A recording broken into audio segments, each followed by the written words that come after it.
तुम्हाला जर टॉपला जायचं असेल तर सगळ्या गोष्टी लागतात. टॅलेंट लागतं, स्किल्स लागतात. तुम्ही म्हणा टॅलेंट आणि स्किलमध्ये काय फरक आहे? फरक आहे. टॅलेंट म्हणजे हुशारी, बुद्धिमत्ता, आणि स्किल म्हणजे ती बुद्धिमत्ता वापरायचं स्किल. फॉर एक्झाम्पल, तुम्हाला जर मोठं व्हायचं असेल ना तर संपूर्ण माणसं लागतात. लक्षात ठेवा, माणसाशिवाय माणूस मोठा होऊ शकत नाही. सर्वांच्या मदतीनेच माणूस मोठा होऊ शकतो. तुम्हाला काय वाटतं एकटा, आता सचिन तेंडुलकर एकटा खेळून क्रिकेटमध्ये तो वरती जाऊ शकत नाही. त्याला फिल्डिंगचा सपोर्ट लागतो, बॉलिंगचा सपोर्ट लागतो, सगळ्यांचे सपोर्ट लागतात. सगळ्यांचे सपोर्ट मिळतात ना, आणि प्रेक्षकांचा सपोर्ट लागतो, तेव्हा तो मोठा होऊ शकतो. म्हणून सर्वांच्या सपोर्टने आपण मोठा होऊ शकतो. आपण एकटे काही करू शकत नाही. सद्गुरूंचं एक महावाक्य आहे, तुम्ही एकटे सुखी होऊ शकत नाही, तुम्ही एकटे यशस्वी होऊ शकत नाही, तुम्ही एकटे जगू पण शकत नाही. म्हणजे काय? तुम्हाला सर्वांची गरज आहे, सर्वांची गरज आहे. मग सर्व काय तुम्हाला फुकट मदत करणार काय? तुम्हाला काय वाटतं सर्वांनी येऊन मदत करावी, मला मोठं करण्यासाठी सर्वांनी मला येऊन मदत करावी, असं कोण करत नाही. लक्षात ठेवायचं, त्यांची मदत आपल्याला मिळवायला लागते, त्यांना मोटिवेट करायला लागतं, त्यांच्याशी रिलेशनशिप वाढवायला लागते. रिलेशनशिप ही खूप महत्त्वाची असते. म्हणून हे स्किल आहे, कम्युनिकेशन स्किल आहे, रिलेशनशिप वाढवणं हे स्किल आहे.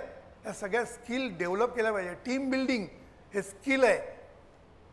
ह्या सर्व गोष्टीचं स्किल तुम्ही डेव्हलप केलं आणि तुमची बुद्धिमत्ता वापरली तरच तुम्ही टॉपला जाऊ शकता. आणि मग त्याच्याबरोबर शहाणपण लागतं. ह्या सर्व गोष्टीसाठी शहाणपण लागतो. करिअर निवडण्यासाठी शहाणपण, लोकांची स्किल डेव्हलप करण्यासाठी शहाणपण, सर्व गोष्टीचा मागे शहाणपणाचं अधिष्ठान पाहिजेच. सद्गुरूंनी सांगितलं की विजडम इज मोस्ट इम्पॉर्टंट. सद्गुरूंनी सांगितलं शहाणपणाला पर्याय नाही, शहाणपण सगळीकडे लागतंच. म्हणून काही लोक बघा, व टॅलेंट असतं, कष्ट करण्याची तयारी असते, पण शहाणपण कमी पडतं आणि ते लोक टॉपला जात नाहीत. आपला सचिन बरोबर कोण होतं? विनोद कांबळी. सचिन तेंडुलकर बरोबर विनोद कांबळी त्याच्या एवढाच होता, त्याच्यापेक्षाही टॅलेंटेड होता असं म्हणतात. सचिनपेक्षाही विनोद कांबळी जास्त टॅलेंटेड होता. पण जेव्हा तुम्ही ॲक्च्युअल बघितलं तर विनोद कांबळी मागे राहिला, सचिन पुढे गेला. याला कारण सचिनकडे शहाणपण होतं, कष्ट करण्याची तयारी होती. शहाणपण सगळ्यात महत्त्वाचं होतं सचिनकडे. सचिननी कोणालाही दुखवलं नाही. तुम्ही बघा, सचिनचं संपूर्ण तुम्ही करिअर बघितलं तर त्यांनी कुठेही मोठे काय म्हणतात त्याला इश्यूज निर्माण केले नाही. कुठेही त्यांनी इश्यूज न निर्माण करता, कुठल्याही वादामध्ये न अडकता त्यांनी आपलं करिअर चालू ठेवलं.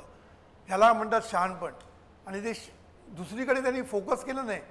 10 ठिकाणी तुम्ही जर फोकस केलं तर तुमचं एकीकडे फोकस होणार नाही. म्हणून गोल कशासाठी पाहिजे? फोकस होण्यासाठी.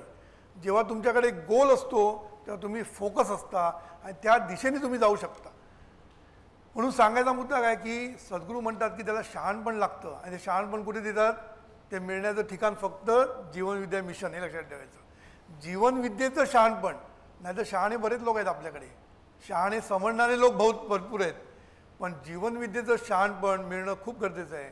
आणि शेवटी last but not list is पुण्याई. माणसाला पुण्याईची गरज पडते.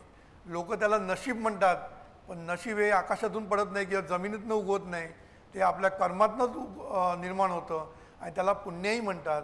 आणि ही पुण्याईची जोड मिळाल्याशिवाय तुम्ही टॉपला जाऊ शकत नाही. म्हणून या सर्व गोष्टीचा उहापोह आपण हळूहळू करणार. लक्षात ठेवा, हा जो वेबिनार आहे ना हा खूप उपयोगी आहे.